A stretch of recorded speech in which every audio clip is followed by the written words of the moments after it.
Thank you. Thank you so much. I have to tell you, I am thrilled to be here for a number of reasons. First, it's wonderful to be back in Michigan, and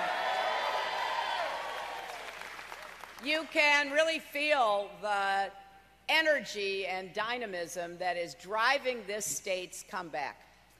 And in Detroit, we've got new businesses opening, neighborhoods like Midtown and Eastern Market are coming back. The auto industry just had its best year ever.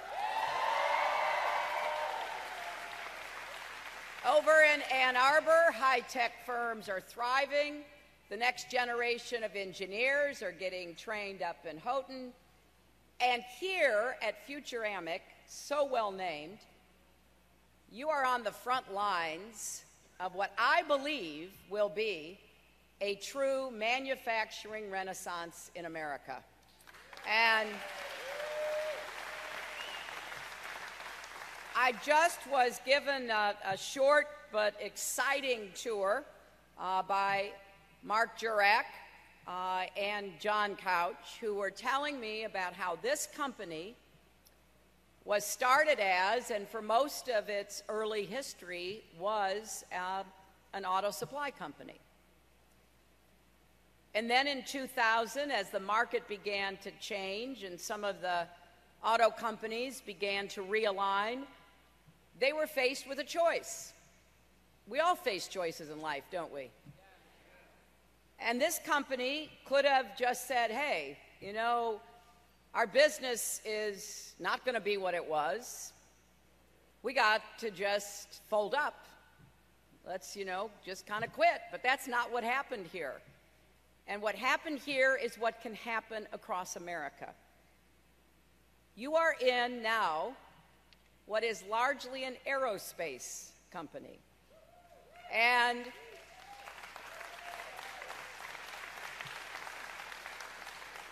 because of the workforce and the work ethic and the commitment of Futuramic, you are seeing the future unfold. So I got to see what's happening here to help build the SLS rocket that is going to go from Macomb to Mars.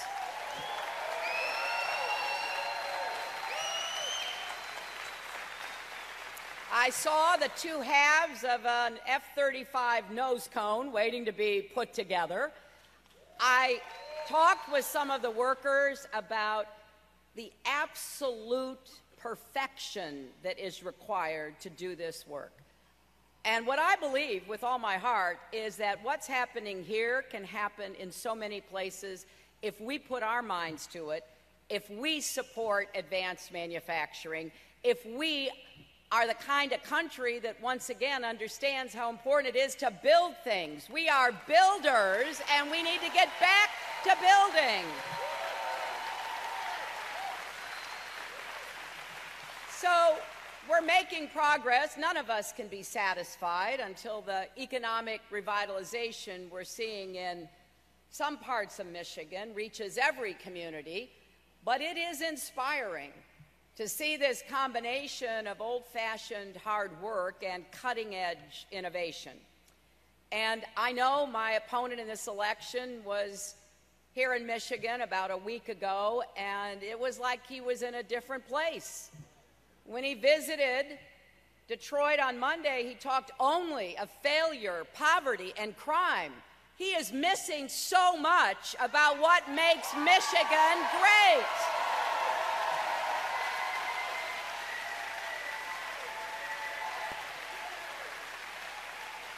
And the same is true when it comes to our country. He describes America as an embarrassment. He said, and I quote, "We're becoming a third world country." Look around you, my friends. Go visit with the workers building rockets. That doesn't happen in third world countries. Now, we have a lot of urgent and important work to do, and that's what I'm going to talk about today. Because all the people that I have met throughout this campaign really prove how wrong this negative, pessimistic view is. America's best days are still ahead of us if we make up our minds to actually go out and make that happen.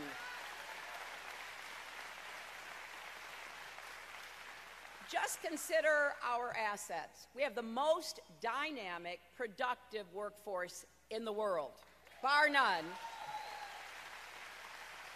We have the most innovative businesses, the top colleges, universities, community colleges, training programs in the world, and the best science and technology. We have enormous capacity for clean energy production. We are resilient, determined, hardworking. There is nothing America can't do if we do it together. And I know this because this is how I was raised. And I don't think Mr. Trump understands any of it. He hasn't offered any credible solutions for the very real economic challenges we face.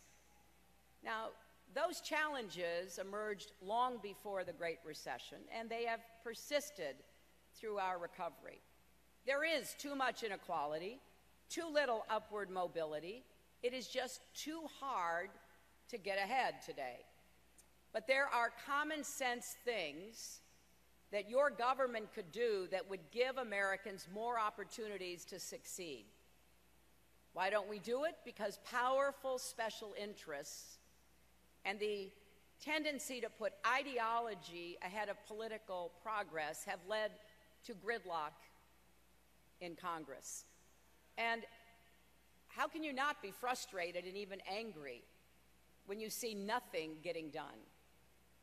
And a lot of people feel no one is on their side and no one has their back. And that is not how it's supposed to be in America. If I am fortunate enough to be your president, I will have your back every single day that I serve.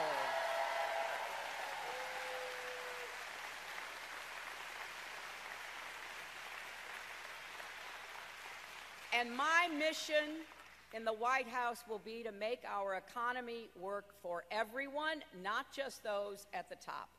This is personal for me. I am the product of the American middle class. I was born in Chicago. I was raised in a suburb. But my grandfather worked at the Scranton Lace Mill in Scranton, Pennsylvania for 50 years.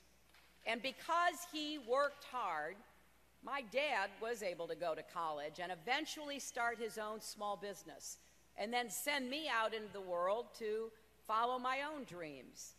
No matter how far those dreams have taken me, I have always remembered I am the daughter of a small business owner and the granddaughter of a factory worker, and proud of both.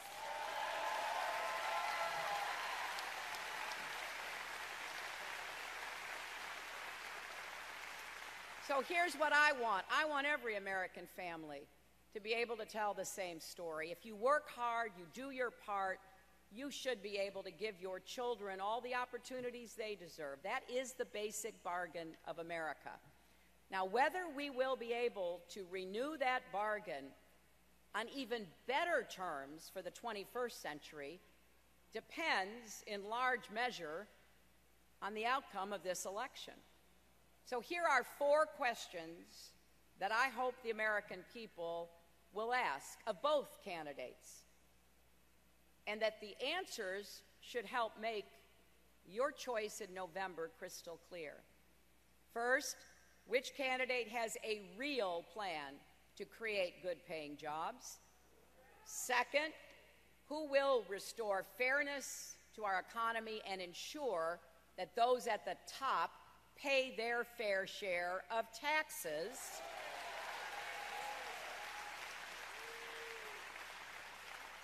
Third, who will really go to bat for working families? And fourth, who can bring people together to deliver the results that will make a difference in your lives? Now,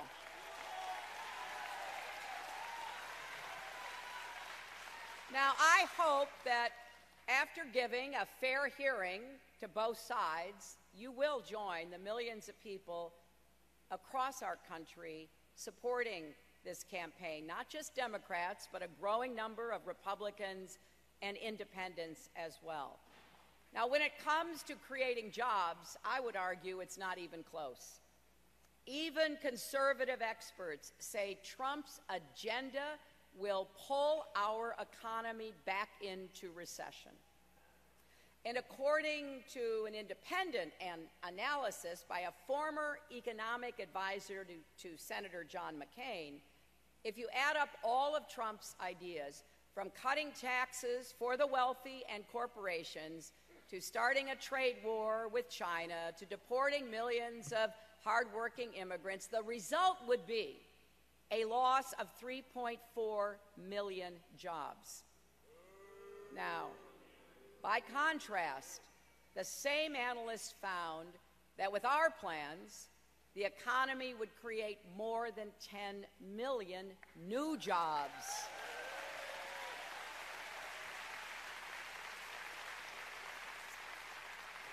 So let me tell you how we would do that. I believe every American willing to work hard should be able to find a job that provides dignity, pride, and decent pay that can support a family. So starting on day one, we will work with both parties to pass the biggest investment in new, good-paying jobs since World War II. We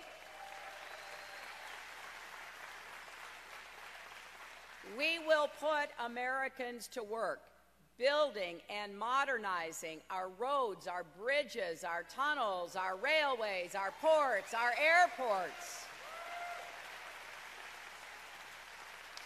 We are way overdue for this, my friends. We are living off the investments that were made by our parents and grandparents' generations.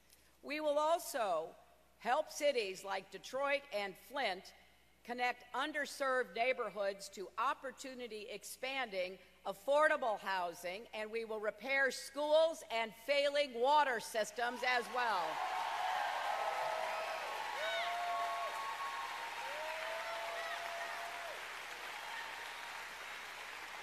You know, I happen to think we should be ambitious. While we're at it, let's connect every household in America to broadband by the year 2020.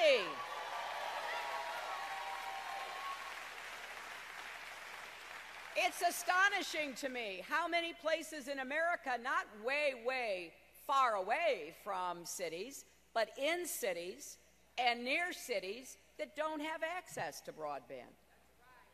And that disadvantages kids who are asked to do homework using the internet. 5 million of them live in homes without access to the internet. So you talk about an achievement gap, it starts right there. And let's build a cleaner, more resilient power grid with enough renewable energy to power every home in our country as well.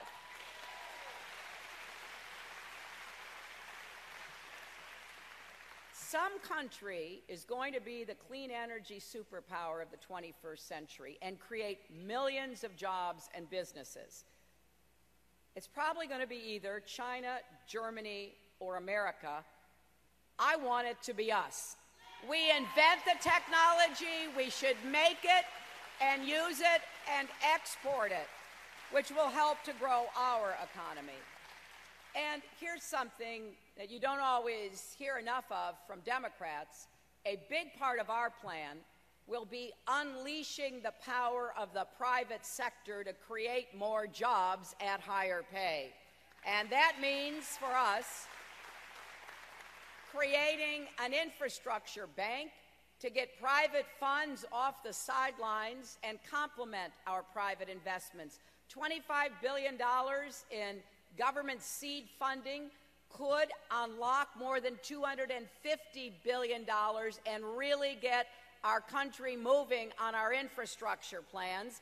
And we're going to invest $10 billion in what we're calling Make It in America partnerships to support American manufacturing and recommit to scientific research that can create entire new industries. When Mark and John were giving me the tour and I was talking to some of the workers along the way and asking them where some of the precision machinery came from that is being used here at Futuramic, what I hear all over the country, Germany, Japan, Italy, I want to bring that precision manufacturing back to the United States. There is no reason we can't begin to make those machines ourselves and supply the rest of the world instead of buying from somewhere else. Let's also expand incentives like the new market tax credits that can bring businesses, government, and communities together to create good jobs in places that have been left out and left behind. From neglected neighborhoods in Detroit and Flint to logging country, coal country, Native American communities, from rural areas ravaged by addiction and lost jobs to industrial regions hollowed out when factories closed. As president, I will also make a major push to empower small businesses and entrepreneurs with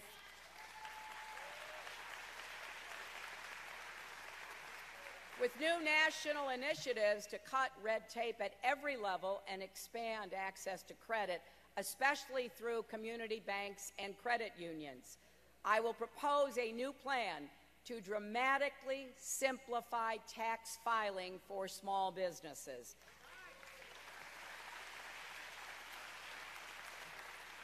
Right now, the smallest businesses, the kind that my dad had, because it was a really small business, spend 20 times more per employee to prepare their taxes compared to larger companies. It should be as easy as printing out a bank statement. Let's free entrepreneurs to do what they do best: innovate, grow, and hire. As Mark said, this company started because of a drive down a road and thinking about it, talking about it, then seeing one of the old Oldsmobile Futuramics and deciding, hey, not only do I have an idea, I've got a name. In America, if you can dream it, you should be able to build it. And we're going to get back to doing that.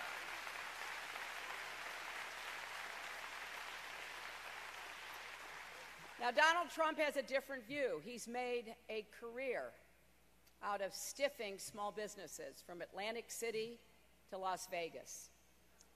There are companies that were left hanging because he refused to pay their bills.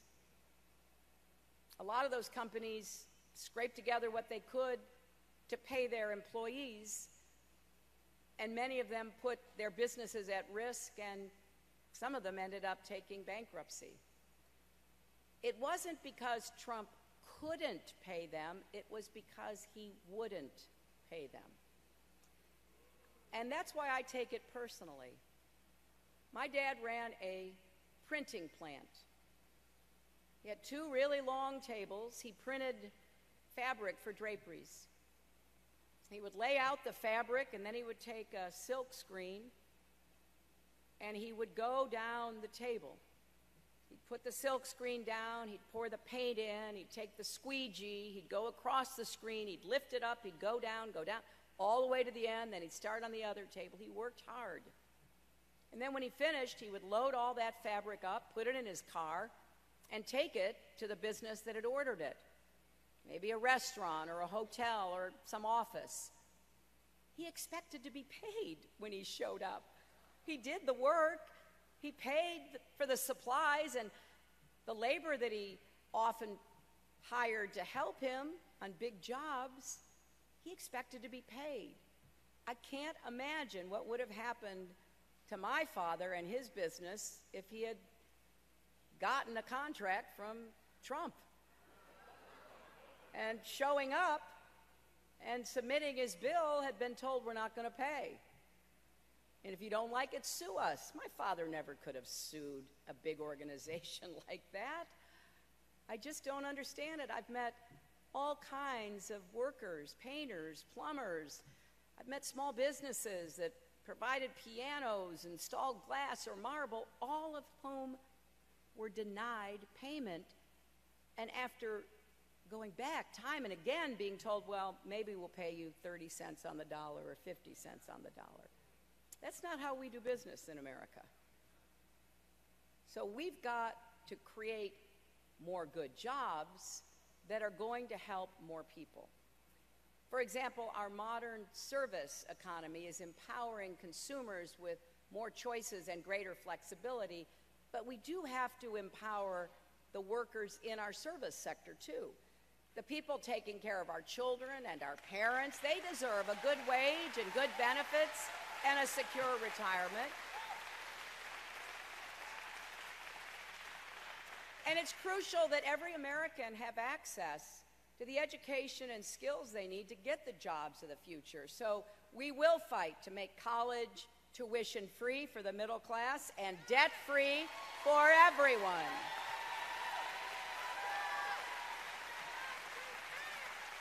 We will also liberate millions of people who already have student debt by making it easier to refinance and repay what you owe as a portion of your income so you don't have to pay more than you can afford. It is just not right that Donald Trump can ignore his debts, but students and families can't refinance their debt. And here's something else that I really want to emphasize. I don't think anybody in America is talking about this enough, and that is a 4-year degree should not be the only path to a good job in America.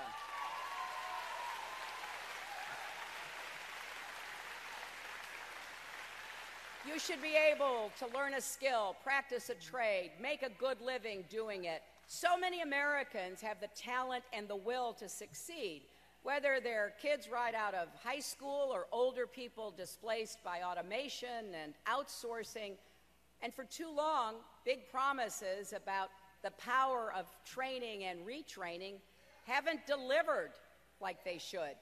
It doesn't help anybody to be trained for a job that doesn't exist. So here's what we're going to do. We will support high-quality union training programs. We will propose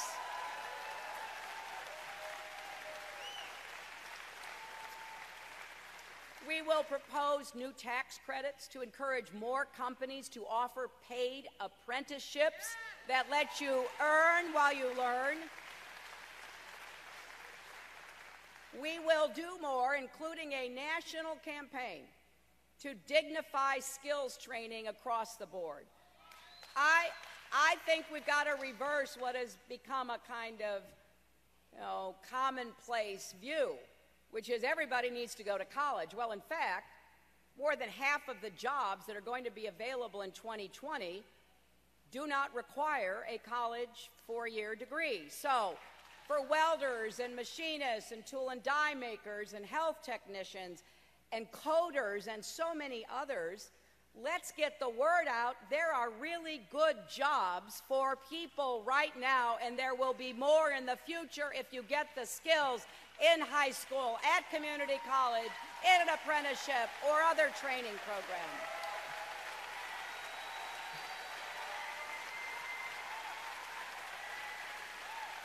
And I want to acknowledge the great role that the community college here in Macomb County has played in working with companies like this one to make sure people do have the skills. Now, I imagine some of you might be thinking, well, that all sounds good, but what about trade? After all, Trump talks about it all the time. Well, let's start with this. It is true that too often past trade deals have been sold to the American people with rosy scenarios that did not pan out.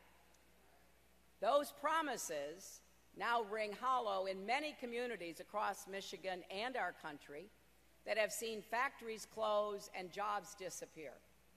Too many companies lobbied for trade deals so they could sell products abroad, but then they instead moved abroad and sold back into the United States. It is also true that China and other countries have gamed the system for too long.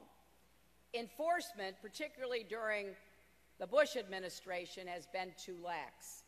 Investments at home that would make us more competitive have been completely blocked in Congress, and American workers and communities have paid the price. But the answer is not to rant and rave or cut ourselves off from the world.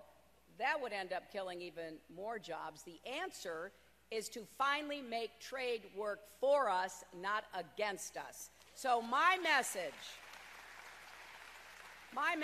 to every worker in Michigan and across America is this: I will stop any trade deal that kills jobs or holds down wages, including the Trans-Pacific Partnership.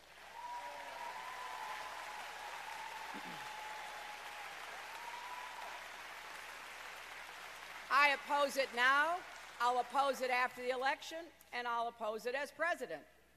As a senator from New York, I fought to defend New York's manufacturers and steelmakers from unfair Chinese trading practices, and I opposed the only multilateral trade deal that came before the Senate while I was there because it didn't meet my high bar. And as Secretary of State, I fought hard for American businesses to get a fair shot around the world and to stop underhanded trading practices like currency manipulation and the theft of intellectual property.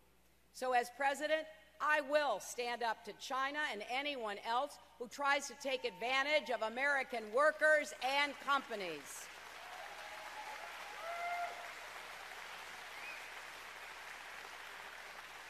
And I'm going to ramp up enforcement by appointing, for the first time, a chief trade prosecutor. I will triple the number of enforcement officers, and when countries break the rules, we won't hesitate to impose targeted tariffs.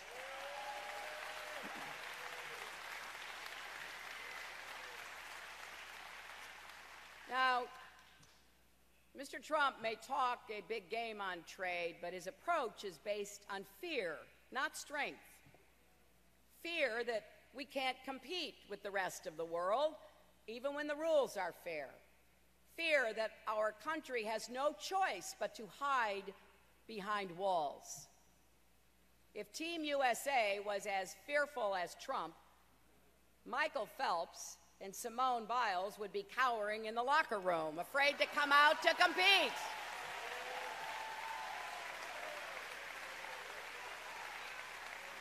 Instead, they're winning gold medals. America isn't afraid to compete. Right now, thousands of Michigan companies are exporting billions of dollars of products around the world.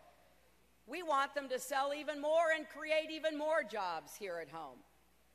But corporations should not abandon profitable operations here in the United States to move abroad just to give shareholders a quicker return, CEOs a bigger bonus, and unions a weaker hand to play. Now, before he tweets,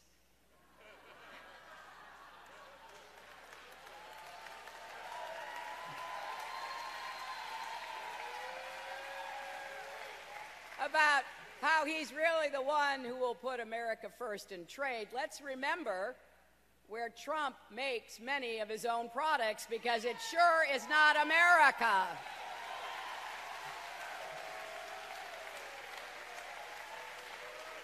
He's made Trump ties in China and Trump suits in Mexico instead of here in Michigan. He keeps saying it's not possible to make these things in America anymore, and that's just wrong. So we created a website, HillaryClinton.com/makeithere. On it, we list 100 places across the United States that are already producing similar goods. Now, one positive thing Trump could do to make America great again is actually make great things in America again. So, now let's look at the second question. Which candidate will fight for fairness? And this is an urgent need. We need to grow the economy, and we need to make it fairer. The tide is not rising fast enough, and it is certainly not lifting all boats. Since the crash, Too many of the gains have gone to the top 1%.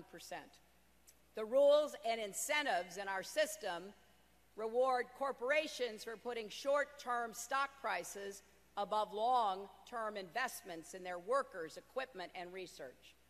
While corporate profits are at near record highs, paychecks for most people have barely budged. Incomes aren't growing fast enough to keep up with the costs of living, like prescription drugs and child care. I believe that every employee, from the CEO suite to the factory floor, contributes to a business's success. So everybody should share in the rewards, especially those putting in long hours for little pay. So I'm proposing a new tax credit to encourage more companies to share profits with workers. And more broadly, we will fight for a more progressive, more patriotic tax code that puts American jobs first. Right now, when a corporation outsources jobs and production, it can write off the costs. We must stop that, and we must make them pay back any tax breaks they ever received from any level of government in our country.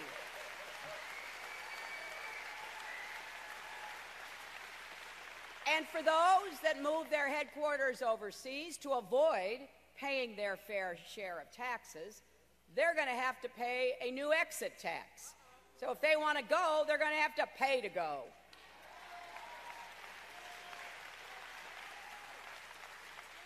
And Wall Street corporations and the super rich should finally pay their fair share of taxes. That's why I support the so-called Buffett rule, because multimillionaires should not be able to pay a lower tax rate than their secretaries.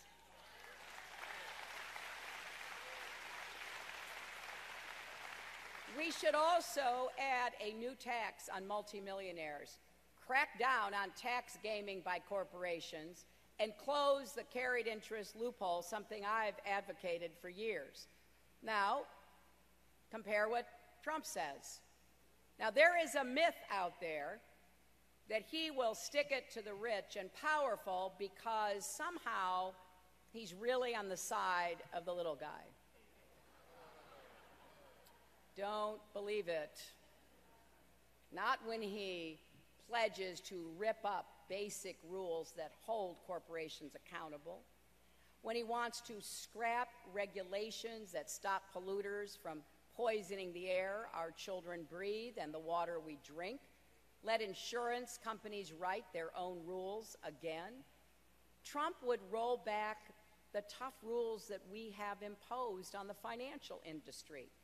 I'll do the opposite. I think we should strengthen those rules so Wall Street can never wreck Main Street again.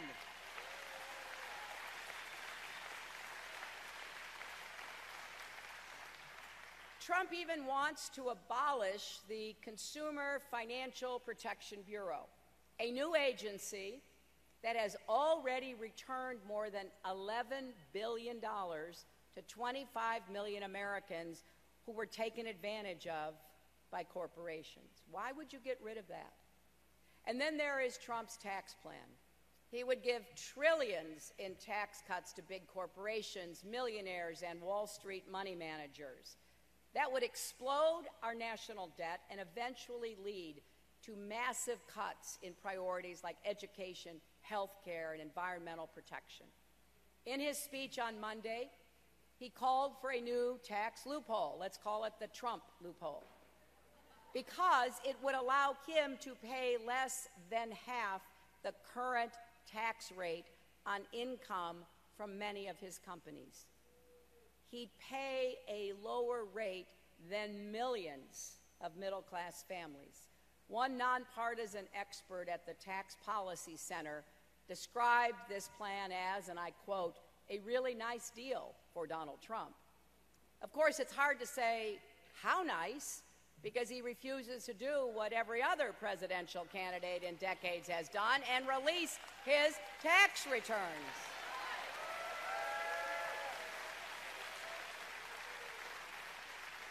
But we do know that the 400 richest taxpayers in America would get an average tax cut of more than $15 million a year from the Trump loophole. And then there's the estate tax, which Trump wants to eliminate altogether. Now, if you believe that he's as wealthy as he says, that alone would save the Trump family $4 billion. It would do nothing for 99.8% of Americans. So they'd get a $4 billion tax cut, and 99.8% of Americans would get nothing. Just think of what we could do with those $4 billion. We could pay for more than 47,000 veterans to get a four-year college degree. We could provide a year's worth of health care to nearly 3 million kids. Or we could fund a year's worth of federal assistance to state and local law enforcement. I think there are a lot of better ways to spend the money. On Monday, I'm going to be in Scranton, Pennsylvania with Vice President Biden. And he has a saying, don't tell me what you value, show me your budget, and I will tell you what you value. Well, Donald Trump wants to give trillions in tax breaks to people like himself. I want to invest it in veterans, our kids, our police officers, and so much more. And you can then draw your own conclusion about values. Now, it's true that both of us have proposed to cut taxes for middle-class families. He's making a big promise. But his advisors have said, his own advisors have said, he may not stand by them. Instead, the tax cuts he doubled down on in his speech in Detroit on Monday offer trillions to the richest Americans and corporations. And one of the differences between Donald Trump and me is I'm telling you what I will do, I'm laying out my plans, and I will stand by them and want you to hold me accountable for delivering results.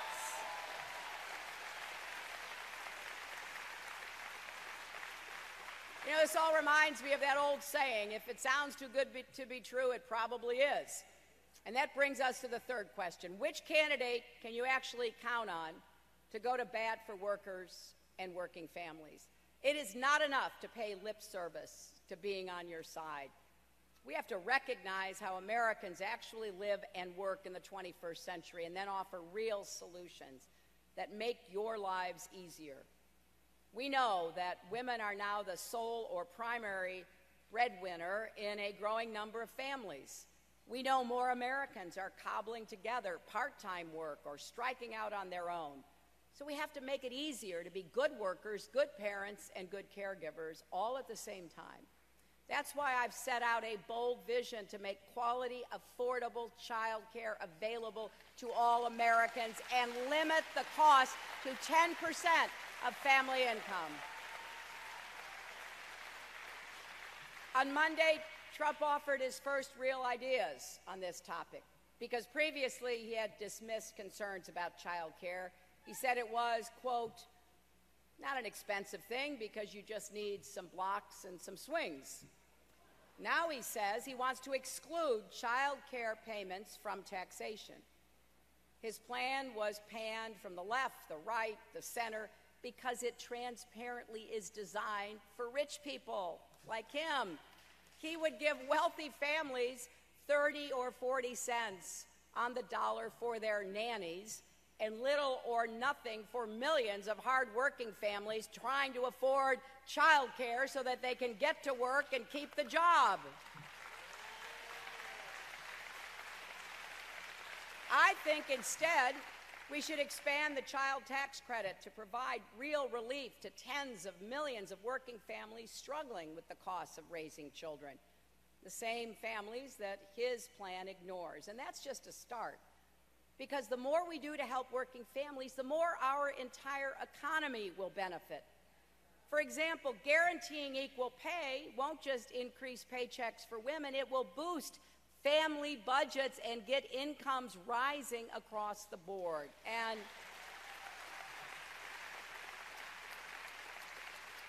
I don't understand why Trump's against that. Paid family leave won't only make life easier for moms and dads, it will also keep skilled, talented Americans in the workforce and grow our economy. That's why every other advanced country already has it. Again, he's against it. Raising the federal minimum wage won't just put more money in the pockets of low-income families, it also means they will spend more at the businesses in their neighborhoods. This is something that even the original automakers understood way back at the beginning of the 20th century when they decided to pay the unbelievable sum of $5 a day to auto workers. And when they were criticized by other businesses, how can you pay that much? They had the best answer: we want people to be able to buy our cars. This is Economics 101. We need to get incomes and wages rising, and it will help the whole economy grow and be fairer. And protecting and expanding Social Security doesn't just help older Americans retire with dignity, it helps to ease burdens on families and communities. And I also believe the same thing about comprehensive immigration reform. We already have millions of people working in the economy and paying $12 billion a year to Social Security, even though they are undocumented. So by moving toward reform, we will unleash a lot of new income and growth, and we will level the playing field so that American workers can't be taken advantage of because undocumented workers can be exploited by employers, which is one of the reasons we have this disconnect. And finally, strengthening unions doesn't just serve members, it leads to better pay and benefits and working conditions for all employees. So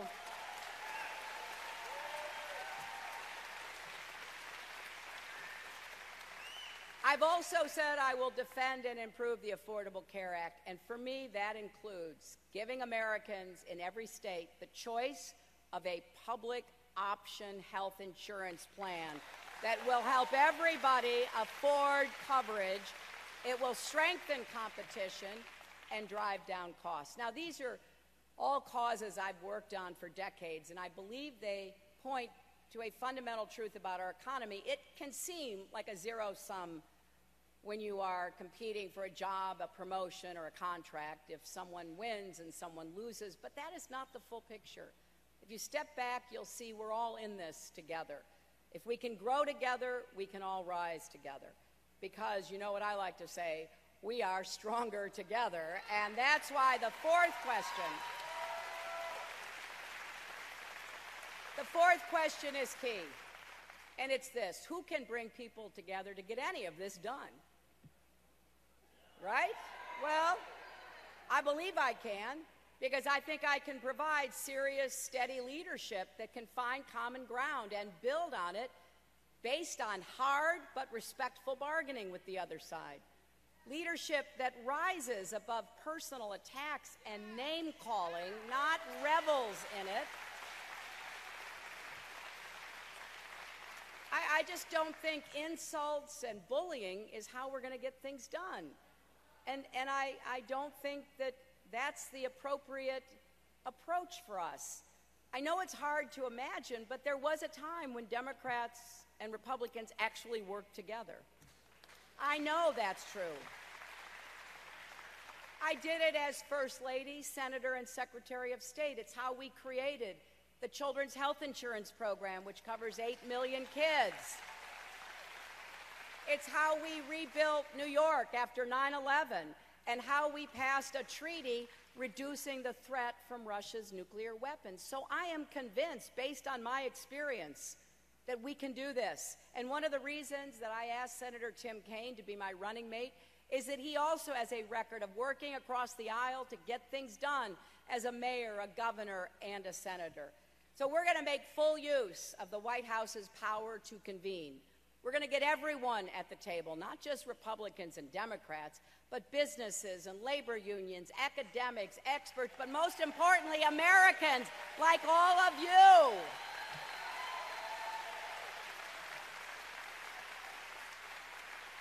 I think there are a lot of great ideas out in America, and I want you to have a say in your government, and that means we've got to get unaccountable money out of politics, overturn Citizens United, and expand voting rights, not restrict them. I intend, starting even before the election, to bring together leaders from across our economy, from a lot of different places, to talk about jobs and competitiveness. And I hope Mark and John can join me, because we need the best ideas that are out there making a difference. We need to pull together. The bottom line is this. I'm running for president to build an economy that works for everyone, not just those at the top. And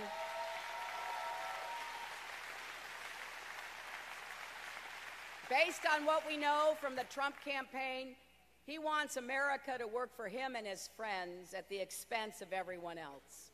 He's offered no credible plans to address what working families are up against today. Nothing on student loans or the cost of prescription drugs, nothing for farmers or struggling rural communities, nothing to build a new future with clean energy and advanced agriculture, nothing for communities of color in our cities to overcome the barriers of systemic racism, nothing to create new opportunities for young people, just a more extreme version of the failed theory of trickle-down economics with his own addition of outlandish Trumpian ideas that even Republicans reject.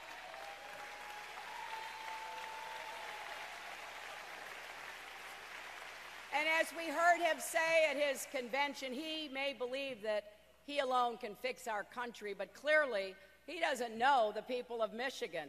He doesn't see the businesses and the labor unions, the local governments, the clergy coming together every single day to make things better. So yes, there is still a long road ahead, but Michigan is on the rise, and everyone is contributing. That's America at its best. So I hope you will stay active and engaged in working together to create jobs and to strengthen your own communities.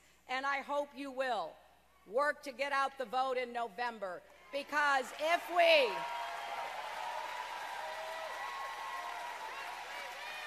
are able to win, then I want you all to work with me to build the kind of progress that America deserves to see. We're going to do this together. We are stronger together. Let's go out and build the future. Thank you all. God bless you.